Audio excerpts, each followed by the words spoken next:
Hi everyone. In the news this week, two southern states are trying to help ex-offenders get a clean slate. North Carolina and Georgia have both passed second chance acts. In North Carolina, that means ex-offenders need to be on their best behavior. That means no arrest for 5 years with a misdemeanor, 10 years for a felony. If they do that, they can petition the court to have the criminal record expunged. The Georgia law is similar, except the time frames are shorter. It's 3 to 5 years, respectively, and DUI and sexual assault cases will be handled a bit differently.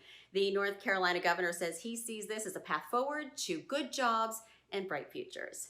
Now, in Massachusetts, the Attorney General has just settled a case with a mail-in pharmacy for shipping massive quantities of opioids around the country. The Injured Workers Pharmacy allegedly distributed 34 million doses of opioids in just 6 years, and some of them with very dangerous combinations. They were also accused of paying personal injury attorneys kickbacks for patient referrals. The company has paid $11 million to settle the case. A few weeks ago, we told you Virginia had essentially decriminalized marijuana, and that it was going to have an effect on employers. Well, that went into effect on July 1st, so that means as of now, employers and educational institutions are no longer allowed to ask applicants about previous marijuana arrests or convictions.